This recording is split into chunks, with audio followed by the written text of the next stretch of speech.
Hoy en día la neurosis y enfermedad mental son, por desgracia, algo muy común, sobre todo en países de los considerados como más desarrollados, lo cual puede parecer una paradoja, pero no es así. El consumismo y el bienestar no ofrecen más que sensaciones pasajeras de satisfacción que alimentan la codicia del hombre, pero nunca nos sentimos satisfechos.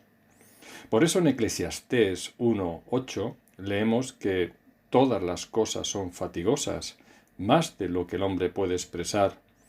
Nunca se sacia el ojo de ver, ni el oído de oír. En Proverbios 18:14 se nos dice que el ánimo del hombre soportará su enfermedad, mas ¿quién soportará al ánimo angustiado?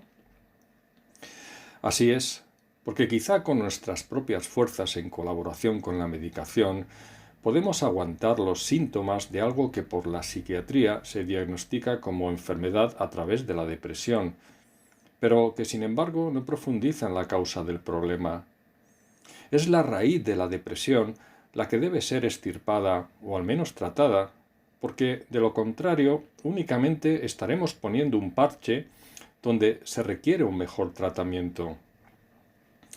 Al no ser un experto en la materia, no voy a negar que la genética puede influir de alguna manera, lo mismo que lo externo puede atacarnos por medio de personas, situaciones o incluso virus. Quizá también se me pueda achacar que quien nunca ha padecido una depresión severa no puede opinar sobre lo que no conoce. Recuerdo que en el colegio, cuando tenía unos 13 o 14 años, nos hicieron un test de psicología a los alumnos, y al ver el resultado de mi informe, leí lo que el psicólogo observó en mí y escribió: se deprime con facilidad. En aquel momento yo no tenía claro qué significaba eso, y por eso quizá no le di mayor importancia, aunque es verdad que a lo largo de mi vida me he visto como alguien tendente a cierta melancolía o pesimismo, propio de un carácter a veces demasiado afectado por los estímulos externos. Cuando Cristo llegó a mi vida, las cosas cambiaron mucho, pero entiendo que a pesar del trabajo que el Espíritu hace en todos nosotros para forjar nuestro carácter, siempre quedará un residuo de lo que fuimos mientras no alcancemos la gloria junto al Señor. De todas formas, aunque no haya sufrido en mi vida una depresión severa, me permito relatar mi única experiencia que puedo calificar como tal, la cual tuvo lugar al poco de conocer al Señor en 2017. En aquella época yo estaba lleno de gozo ante toda la luz que de repente apareció en mi existencia, acostumbrado a caminar en tinieblas durante tantos años. Sin embargo, cierto día y sin motivo aparente, de manera súbita, sentí que Dios desapareció de mi vida, como si dejara de sentir su presencia, pero de una forma tan brusca que era como si jamás hubiera existido. Fueron solamente 2 días en los que pasé de experimentar el gozo de mi salvación a un vacío oscuro sin esperanza que para mí no tenía explicación. Una situación que me llevó a la desesperación y al deseo de dejar de existir, ya que jamás había sentido algo parecido. Me resultaba insoportable que tras conocer a Dios con todo el gozo que conlleva la experiencia, a continuación se me quitara de golpe, como si todo hubiera sido un dulce sueño que bruscamente acaba en un despertar a la vida de miseria espiritual que antes llevaba. Aunque nunca he experimentado una depresión profunda que pueda llevar al suicidio, mi deseo de desaparecer o permanecer dormido para no sufrir quizá pueda ser algo parecido. Sorprendentemente, a los 2 días Dios regresó a mi vida, como si nada hubiera pasado. Esta experiencia es lo que mejor puedo describir como depresión, una tristeza infinita acompañada de falta de esperanza. Realmente no sé qué me ocurrió, pero la única explicación que puedo dar es que Dios permitió que la experimentara para que aprendiera a valorar lo que significa su presencia en nuestras vidas, ser salvos como seres humanos destinados a una condenación desde el nacimiento, el antes y el después de conocerle por medio de su Hijo. Y como todo en Dios tiene un propósito, Yo veo dos en todo esto relacionados con la compasión y el amor al prójimo. El primero es que seamos conscientes mediante la propia experiencia del destino que aguarda a aquellos que no se salvan, a fin de que obedezcamos el mandato de evangelizar en todo tiempo y lugar en que nos sea posible, ya que sembrar la semilla de la palabra es nuestra obligación. Y el segundo, pienso que puede ser aprender a amar a toda persona que nos encontramos en la vida, por insoportable o malvada que nos parezca, por medio de la compasión para orar por ellas y que el Padre tenga la misma misericordia que tuvo por nosotros, entendiendo que no podemos conocer sus circunstancias vitales, pero sí al menos saber el destino terrible que les aguarda. En realidad, todo lleva al mismo objetivo a través del mandato del Señor, que es evangelizar en la medida de nuestras capacidades otorgadas para que otros también se salven. Los talentos se multiplican, no se entierran. Si somos sales para estar fuera del salero y si luz para ser colocados encima de la mesa e iluminar toda la habitación. Nadie puede esconderse en la iglesia cumpliendo con rituales y meras asistencias mientras contemplan lo que les sucederá a muchos si no son llevados a Cristo, ya que ¿cómo pues invocarán aquel en el cual no han creído? ¿Y cómo creerán en aquel de quien no han oído? ¿Y cómo oirán sin haber quien les predique? Romanos 10:14. Así lograremos que, al igual que el Hijo de Dios fue recibido en gloria por el Padre en virtud del sacrificio expiatorio, quizá muchos otros se nos unan para ser igualmente acogidos en esas moradas eternas que nos esperan cuando partamos tras Él. Pero insisto que no necesito ser experto en la materia para poder hablar de esta delicada cuestión acerca de la depresión, porque por encima de todo lo que sí puedo afirmar es que soy cristiano, y por eso me permito opinar en base a la palabra de Dios, única fuente de referencia para que a partir de ella cada creyente saque sus propias conclusiones. Por tal motivo, también sé que el origen del mal parte de nosotros, porque como dijo el apóstol Pablo, todos libramos una batalla espiritual contra seres malignos que no podemos ver y que usan nuestra carne y las heridas acumuladas a lo largo de una vida para provocar la separación de Dios por medio del pecado y la culpa que salen a la luz a través de nuestro carácter expresado en ira, ausencia de dominio propio, falta de paciencia, etc. Son muchos los cristianos que en su afán de perfeccionismo religioso se sienten derrotados e indignos ante Dios por el hecho de creer que han fracasado ante un inevitable divorcio, por ejemplo, o cualquier otra circunstancia que les golpea en la vida.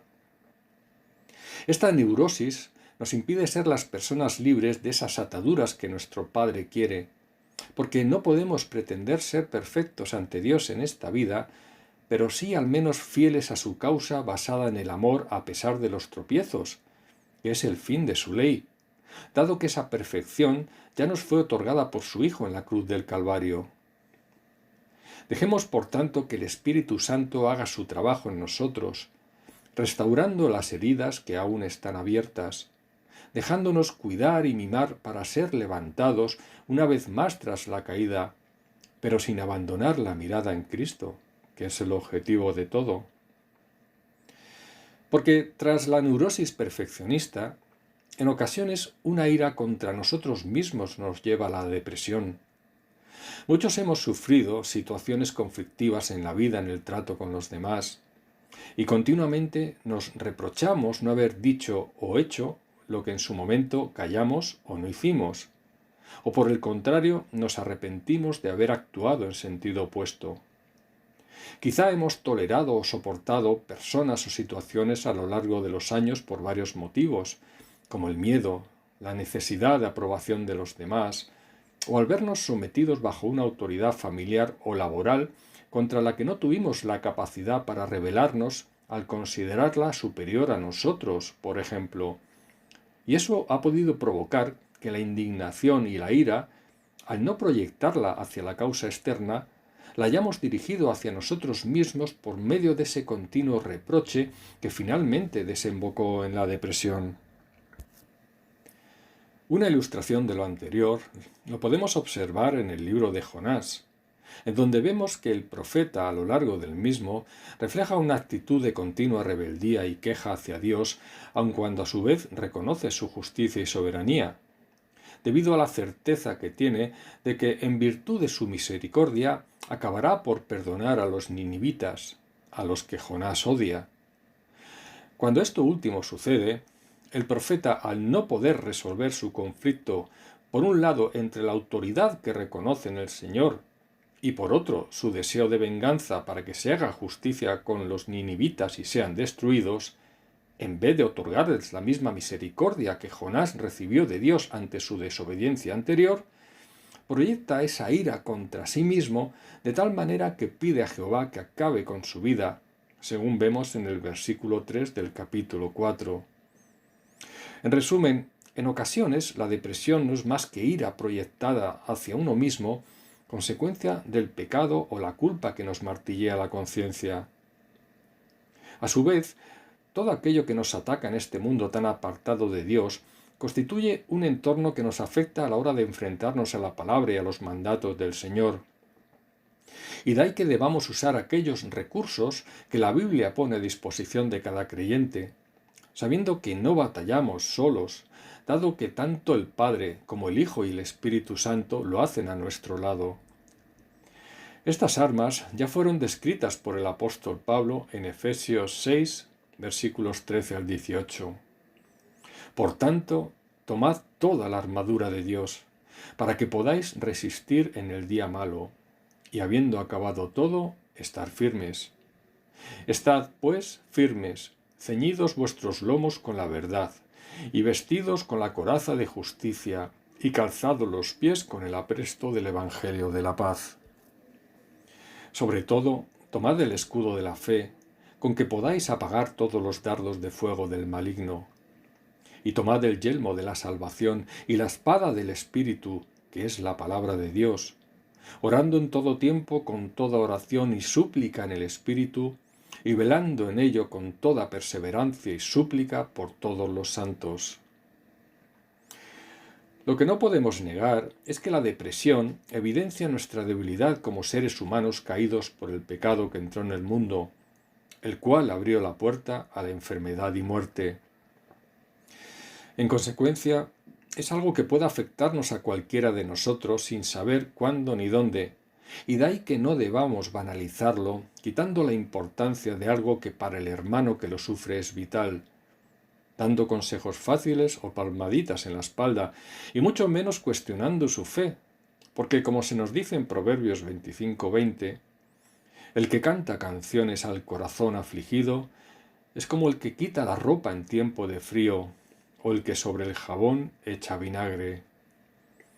Es decir, la aflicción que el Señor nos prometió en esta vida puede afectarnos de muchas maneras, y el hermano que la sufre necesita que lloremos con él cuando proceda, al igual que Jesús lloró ante la tumba de Lázaro, para a su vez apoyarnos juntos en la oración y la palabra, porque quizá la medicación y el tratamiento sean inevitables, pero la palabra de Dios es más que necesaria para todo creyente en Cristo por encima de cualquier circunstancia.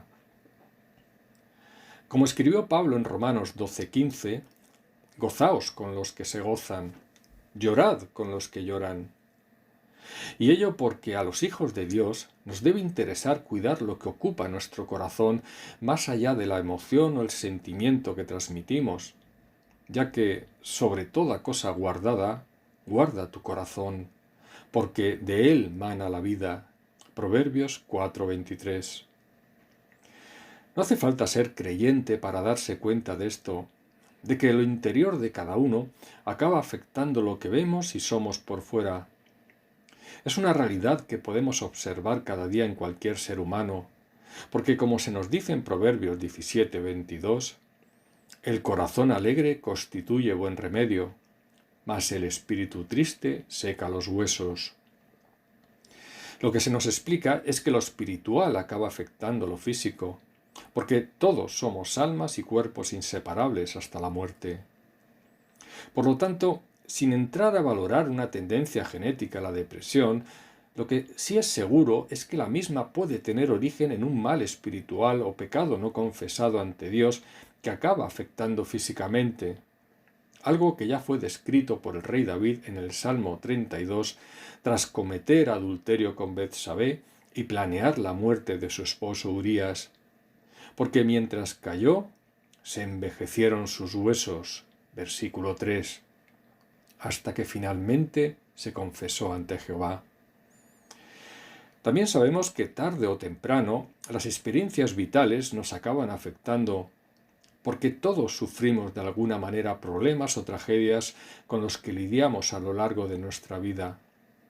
No hace falta llegar al extremo de padecer como leemos en el libro de Job, para que sea bueno apoyarnos en las Escrituras a la hora de afrontar la situación a fin de impedir una reacción emocional que nos lleve a la depresión.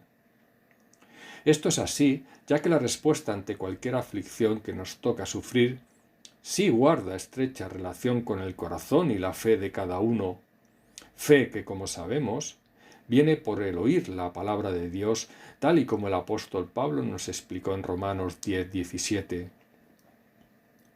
A la vista de todo lo expuesto, es la Biblia la que ocupa el lugar preeminente como remedio en la lucha contra la depresión, dado que en un mundo caído en el que nos movemos, es imposible no sufrir de alguna manera, tal y como Jesús nos prometió en Juan 16:33.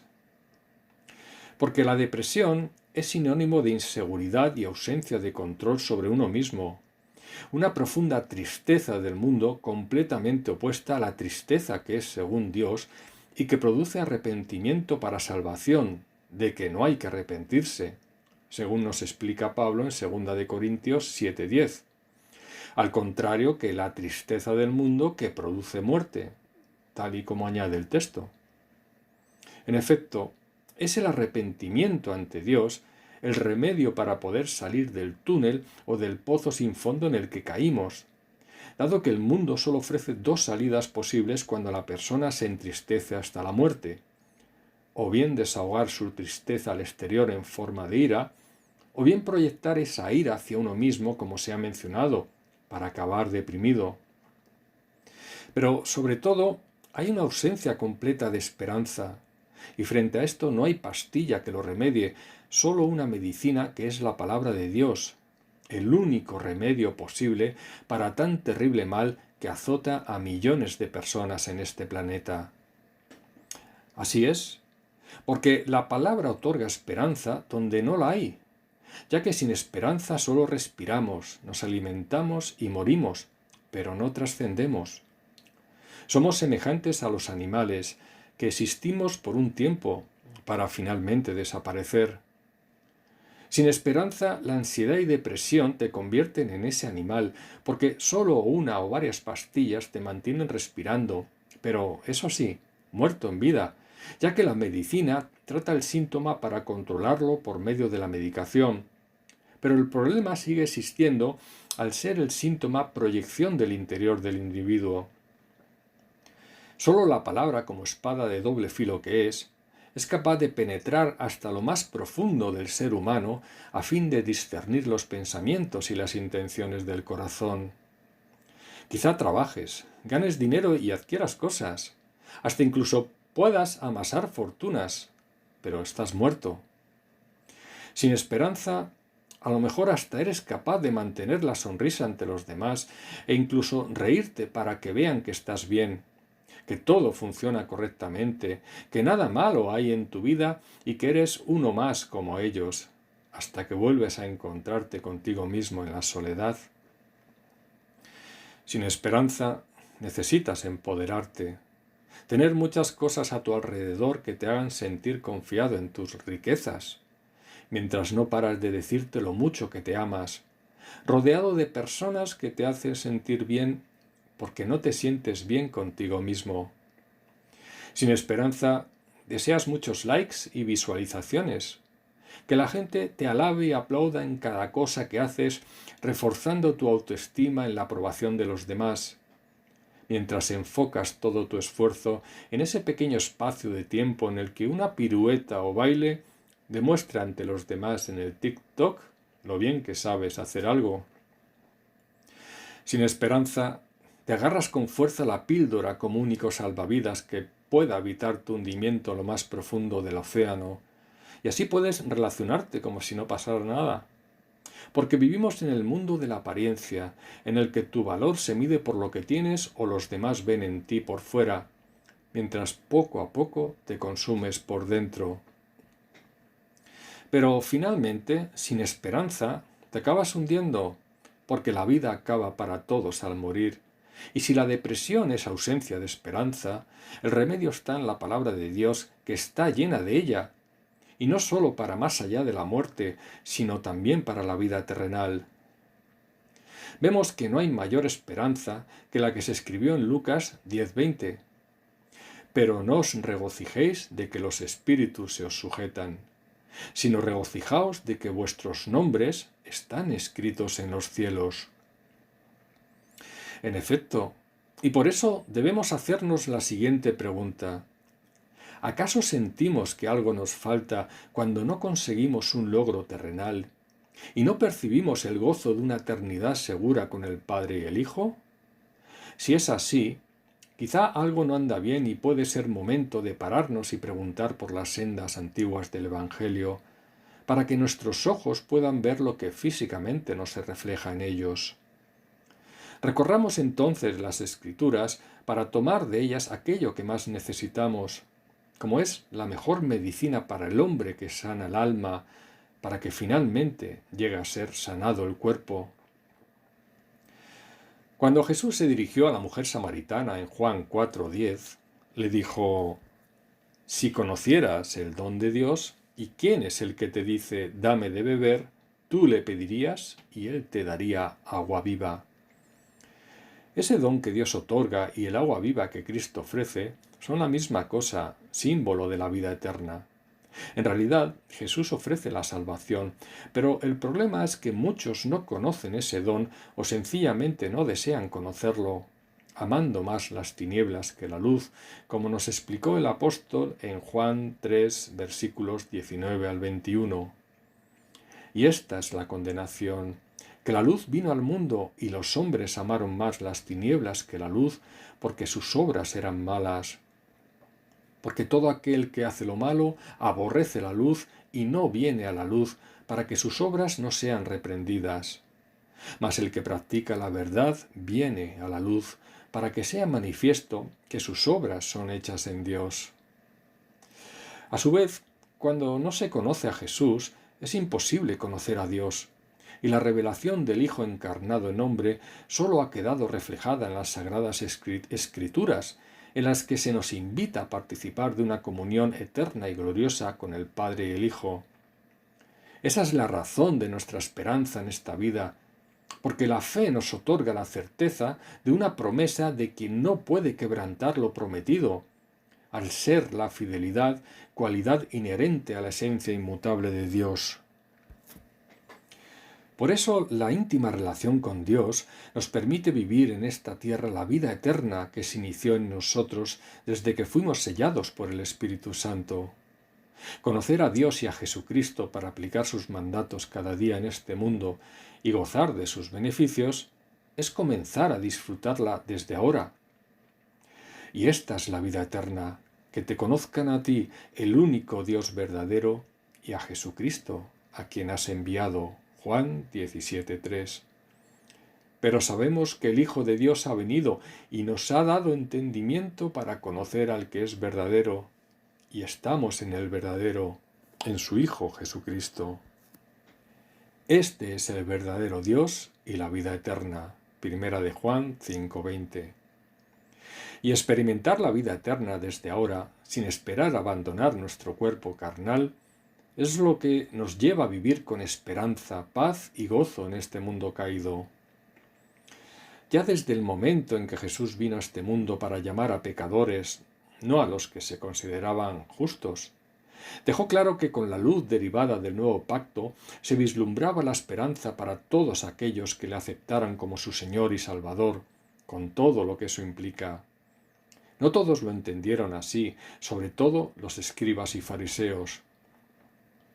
En el capítulo 2 del Evangelio de Marcos se nos relata la crítica de esos dirigentes ante la falta de ayuno de los discípulos de Jesús, y en el versículo 19 les contesta: ¿acaso pueden los que están de bodas ayunar mientras está con ellos el esposo?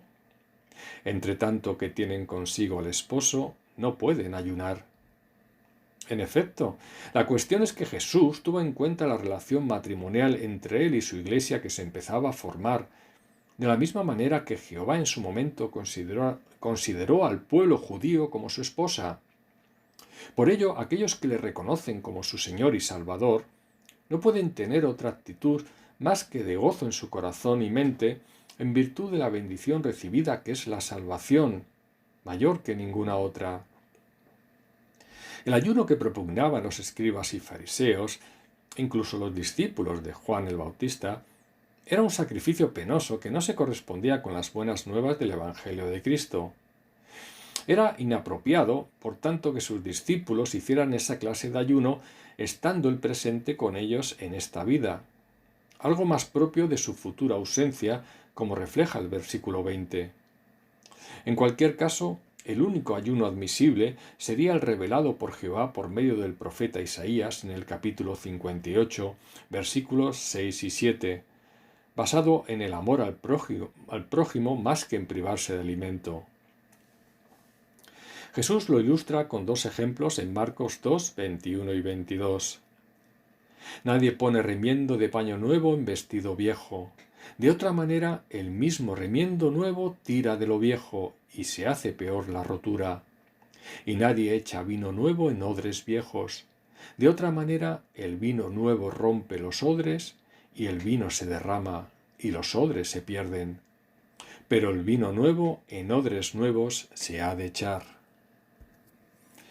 Aquí lo que se nos quiere decir es que a veces es peor el remedio que la enfermedad. En otras palabras, el remiendo de tela nueva o el vino nuevo de la salvación por gracia no resulta adecuado para un vestido viejo o unos odres propios de una salvación por obras que defendían los escribas y fariseos. En Romanos 5, 1 al 5, Pablo nos escribe que nuestra justificación por la fe en Cristo nos permite dar entrada a la gracia que necesitamos en esta vida para estar firmes. No solo nos gloriamos en la esperanza de la gloria de Dios venidera tras la muerte, sino también en las tribulaciones que producen en nosotros paciencia, prueba y esperanza en esta vida terrenal, conociendo lo que tenemos por delante. Y esta esperanza parte del conocimiento de la palabra, porque las cosas que se escribieron antes para nuestra enseñanza se escribieron a fin de que, por la paciencia y la consolación de las Escrituras, tengamos esperanza. Romanos 15:4. Por el momento, hagamos una pausa en esta reflexión acerca de la depresión, mencionando algunos de los salmos que nos muestran la confianza necesaria en Dios y su protección ante una vida a veces difícil para el creyente. Salmos 52, versículos 6 al 8, 53, 5, 54, versículo 4, 55, versículos 17 y 22, 56, versículos 3 y 4, 57, versículos 1 al 3, 58, versículos 10 y 11, Salmo 59, versículos 9, 10, 16 y 17, Salmo 60, versículos 11 y 12, 61, versículos 2 al 4, 62, versículos 1, 2, 5 al 12, Salmo 64, versículos 7 al 10 y, por ejemplo, el Salmo 91. Como dijo el Señor a Satanás en el desierto para resistirle y hacer que se apartara de él, escrito está. Por lo tanto, depende de nosotros leer lo que fue plasmado sobre el papel a fin de aplicarlo en la vida de cada creyente, ya que las cosas reveladas son para nosotros y para nuestros hijos para siempre, para que cumplamos todas las palabras de esta ley, según Deuteronomio 29:29. En el mismo sentido, el apóstol Pablo en 2 de Timoteo 3:16: toda la escritura es inspirada por Dios y útil para enseñar, para redarguir, para corregir, para instruir en justicia. Pero si no hay fuerzas para leer porque la depresión nos lo impide, al menos aunque sea de rodillas o echados sobre el suelo, pidamos al Padre en oración para que acuda en nuestra ayuda, con la poca fuerza y tristeza que nos ahogue, pero reconociéndole como nuestro único refugio, sabiendo que Jehová oye a los justos que así le claman y los libra de todas sus angustias, tal y como está escrito en el Salmo 34:17. Porque como también nos ha sido revelado, echa sobre Jehová tu carga y él te sustentará. No dejará para siempre caído al justo. Salmo 55, versículo 22.